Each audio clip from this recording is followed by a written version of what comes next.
السلام علیکم ناظرین، سلامتی ہو آپ پر جہاں بھی آپ ہوں۔ کیلنڈر پر آج تاریخ ہے 19 محرم الحرام، انگریزی تاریخ 18 اگست ہے۔ اپنے میزبان راہی حجازی سے عالمی خبریں سنیے۔ ترکی اور اسرائیل کا مکمل سفارتی تعلقات بحال کرنے کا اعلان۔ اسرائیل اور ترکی کے درمیان کئی ماہ سے جاری مفاہمتی عمل کے بعد دونوں ممالک نے برسوں میں پہلی بار مکمل سفارتی تعلقات بحال کرنے اور سفیروں کا تبادلہ کرنے کا اعلان کیا ہے۔ اس بات کا اعلان مقبوضہ بیت المقدس میں اسرائیلی وزیر اعظم کے دفتر نے بدھ کو کیا۔ ماضی میں دوستانہ تعلقات رکھنے والے دونوں ممالک کے درمیان ایک دہائی سے زائد عرصے تک غزہ کی ناکہ بندی سمیت کئی مسائل کے باعث سفارتی تناؤ رہا، لیکن رواں سال کے شروع میں اسرائیل اور ترکی نے باہمی رابطوں کا آغاز کیا تھا۔ خبر رساں ادارے ایسوسی ایٹڈ پریس کے مطابق اسرائیل کے نگراں وزیر اعظم نے ایک بیان میں کہا کہ ترکی کے ساتھ تعلقات کی بحالی علاقائی استحکام کے لیے ایک اہم اثاثہ اور اسرائیلی شہریوں کے لیے بہت اہم اقتصادی خبر ہے۔ دوسری جانب ترکی کے وزیر خارجہ نے سفیروں کی دوبارہ تعیناتی کے فیصلے کی تصدیق کرتے ہوئے کہا کہ انقرہ اپنا سفیر تل ابیب بھیجے گا، تاہم انہوں نے کہا کہ ترکی اسرائیل کے ساتھ تعلقات معمول پر لانے کے عمل کے باوجود فلسطینیوں کی حمایت جاری رکھے گا۔ انہوں نے کہا کہ ہم فلسطین، یروشلم اور غزہ کے حقوق کا دفاع جاری رکھیں گے۔ قابل ذکر ہے کہ اسرائیل اور ترکی کے درمیان تعلقات ترک صدر رجب طیب اردوغان کے دور میں منقطع ہو گئے تھے، جو فلسطینیوں کے حوالے سے اسرائیل کی پالیسیوں کے سخت ناقد رہے ہیں۔ ادھر ایک دوسری خبر میں اسرائیل نے غزہ میں نہتے فلسطینیوں کے خلاف کارروائی میں 5 فلسطینی بچوں کو شہید کرنے کا اعتراف کر لیا ہے۔ عرب میڈیا کے مطابق اسرائیلی دفاعی حکام نے تصدیق کی ہے کہ 7 اگست کو شمالی غزہ کے قریب فلسطینی مہاجر کیمپ پر اسرائیلی فضائیہ کے حملے میں 5 بچے شہید ہوئے تھے۔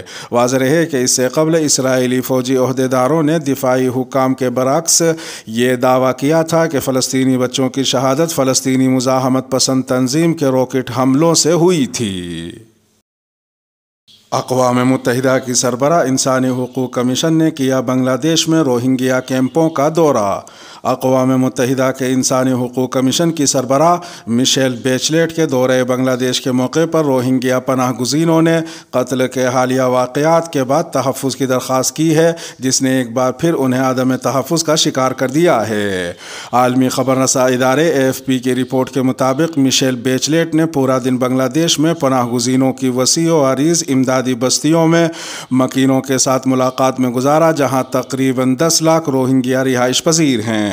رواں ماہ ان کیمپوں میں سیکیورٹی دوبارہ سخت کر دی گئی ہے، جب اس پناہ گزین کمیونٹی کے 2 رہنماؤں کو مبینہ طور پر کیمپوں میں سرگرم ایک باغی گروپ نے گولی مار کر قتل کر دیا تھا۔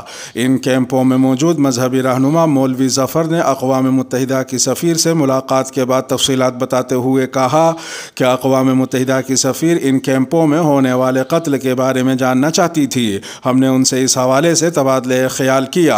انہوں نے مزید کہا کہ ہم نے کیمپ کی سیکیورٹی کو مضبوط بنانے کے بارے میں بھی بات کی اور سیکیورٹی کا مطالبہ کیا۔ واضح ہے کہ ان کیمپوں کے زیادہ تر رہائشی 2017 میں میانمار میں مسلم اقلیت کے خلاف فوج کے حملے کے بعد جان بچا کر بنگلہ دیش آ گئے تھے۔ اس کریک ڈاؤن پر اقوام متحدہ کے اعلیٰ ترین عدالت میں ایک مقدمہ جاری ہے، جس میں میانمار کے حکام پر نسل کشی کا الزام ہے۔ دنیا طالبان حکومت کو اعتماد دے۔ چین نے عالمی برادری پر زور دیا ہے کہ وہ طالبان کے ساتھ بات چیت کا آغاز کرے تاکہ افغانستان کی نئی حکومت کو اعتماد ملے۔ عالمی خبر رساں ادارے کے مطابق چین کے اقوام متحدہ میں مندوب زانگ جون نے افغانستان میں طالبان کی حکومت کے قیام کے 1 سال مکمل ہونے کے موقع پر کہا کہ عالمی برادری نئی انتظامیہ کو اعتماد اور رہنمائی فراہم کرنے کے لیے تعلقات بحال کرے۔ چین کے اقوام متحدہ میں مندوب نے مزید کہا کہ افغانستان کی سابق قیادت کو بھی اپنے تجربات سے ملک کو فائدہ پہنچانا چاہیے۔ حکومت ختم ہو جانے سے ان کی ذمہ داریاں ختم نہیں ہو جاتی۔ چینی مندوب نے امریکہ کو تنقید کا نشانہ بناتے ہوئے کہا کہ منجمد افغان فنڈز کو فی الفور ملک کے مرکزی بینک کے حوالے کر دینا چاہیے۔ کسی بھی ملک کے پاس افغانستان کے اثاثے منجمد کرنے کا کوئی جواز نہیں ہے۔ ادھر ایک دوسری خبر میں کابل کی ایک مسجد میں نماز کے دوران ہونے والے بم دھماکے میں ایک ممتاز عالم دین سمیت کم از کم 10 افراد کے جاں بحق ہونے کی اطلاعات ہیں۔ اس حملے کی فوری طور پر کسی نے ذمہ داری قبول نہیں کی۔ کابل کے خیر خانہ محلے کے رہنے والے ایک عینی شاہد نے اے پی کو بتایا کہ صدیقیہ مسجد میں دھماکہ خودکش بمبار نے کیا تھا۔ عینی شاہدین کے مطابق دھماکے کا نشانہ بننے والے ممتاز عالم دین کا نام ملا امیر محمد کابلی تھا۔ کابل پولیس چیف کے ترجمان خالد زدران نے بھی اس دھماکے کی تصدیق کی ہے، لیکن ہلاکتوں اور زخمیوں کی تعداد کے بارے میں نہیں بتایا۔ طالبان کے ترجمان ذبیح اللہ مجاہد نے بھی دھماکے کی مذمت کی ہے اور اس عزم کا اظہار کیا ہے کہ ان جرائم کے مرتکب افراد کو جلد انصاف کے کٹہرے میں لایا جائے گا اور انہیں سزا دی جائے گی۔ ایک تیسری خبر میں طالبان کے پہلے اقلیتی کمانڈر مولوی مہدی افغانستان سے فرار ہونے کی کوشش کے دوران طالبان سیکیورٹی اہلکاروں کے ساتھ ہونے والی فائرنگ کے تبادلے میں مارے گئے ہیں۔ واضح رہے کہ مولوی مہدی کو کچھ سال قبل ہی طالبان نے اپنی تنظیم میں بطور کمانڈر شامل کیا تھا۔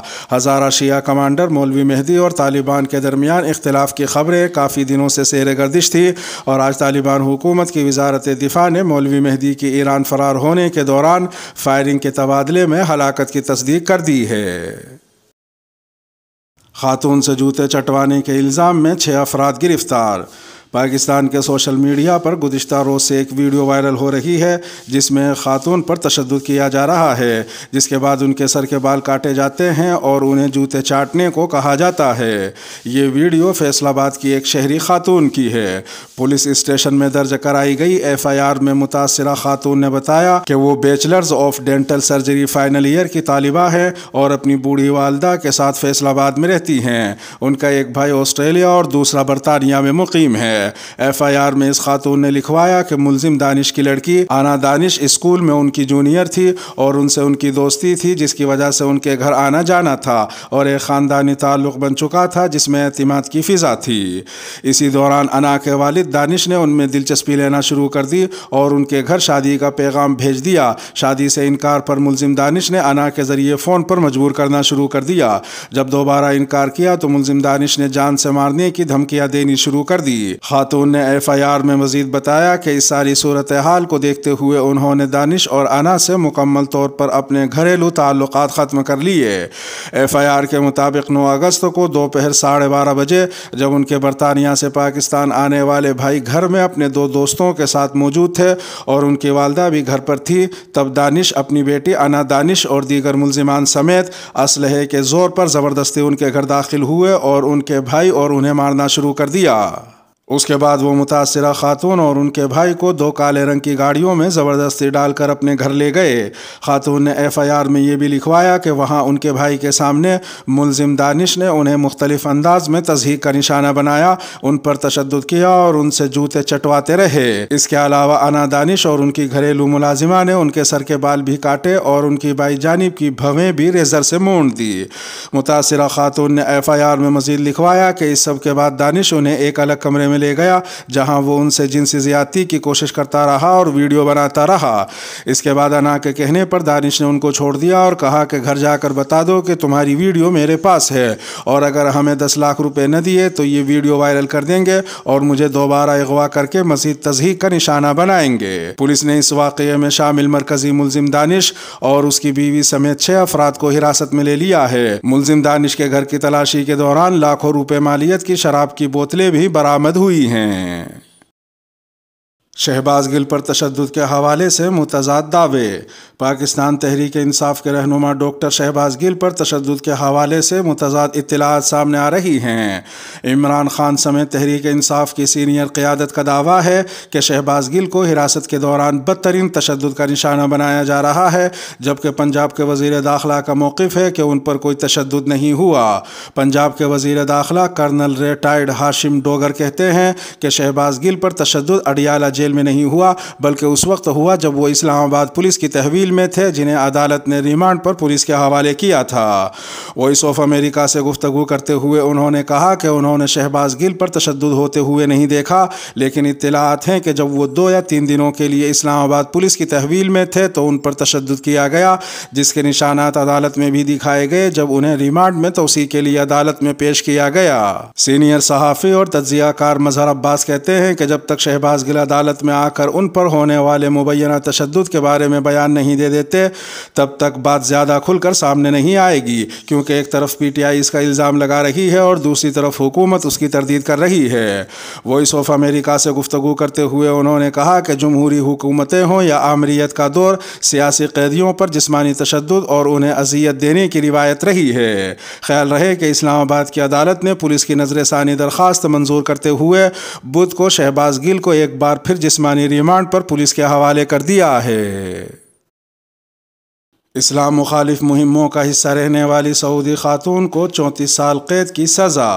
ایک 34 سالہ سعودی خاتون کو مبینہ طور پر ٹویٹر پر حکومت مخالف کارکنوں کو فالو کرنے اور ان کی پوسٹ ری ٹویٹ کرنے کے جرم میں 34 سال قید کی سزا سنائی گئی ہے۔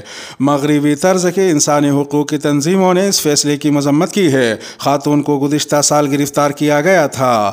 تفصیلات کے مطابق برطانوی اخبار دی گارڈین کی رپورٹ کے مطابق سلمہ شہاب برطانیہ کی لیڈز یونیورسٹی میں پی ایچ ڈی کی طالبہ ہیں۔ انہیں اس وقت گرفتار کیا گیا جب وہ چھٹیاں گزارنے اپنے گھر واپس آئی تھیں۔ سلمہ شہاب کو ابتدائی طور پر دہشت گردی کی خصوصی عدالت نے 3 سال قید کی سزا سنائی تھی۔ عدالت نے کہا کہ سلمہ شہاب نے عوام میں بدامنی پھیلانے اور شہری اور قومی سلامتی کو غیر مستحکم کرنے کے لیے ایک انٹرنیٹ ویب سائٹ کا استعمال کیا۔ بعد ازاں پیر کو ایک اپیل کورٹ نے اس فیصلے کو 34 سال قید اور 34 سال کی سفری پابندی میں تبدیل کر دیا۔ عدالتی دستاویزات میں کہا گیا کہ سلمہ شہاب ان لوگوں کی مدد کر رہی ہیں جو عوامی بدامنی پھیلانے اور اپنے ٹویٹر اکاؤنٹس کے ذریعے شہری اور قومی سلامتی کو غیر مستحکم کرنے کی کوشش کرتے ہیں۔ واضح ہے کہ سلمہ شہاب خواتین پر مرد رشتہ داروں کی سرپرستی کے قرآنی حکم کو ختم کرنے کے مطالبے سمیت کئی اسلام مخالف مہموں کا حصہ رہی ہیں۔ اس کے ساتھ ہی ویڈیو کا اختتام ہوا۔ چینل پر تازہ اپلوڈ کی جانے والی ویڈیو آپ کی اسکرین پر نمودار ہو رہی ہوں گی۔ یہ ویڈیو آپ کی نظر سے اگر نہ گزری ہوں تو ان کو بھی ملاحظہ فرما سکتے ہیں۔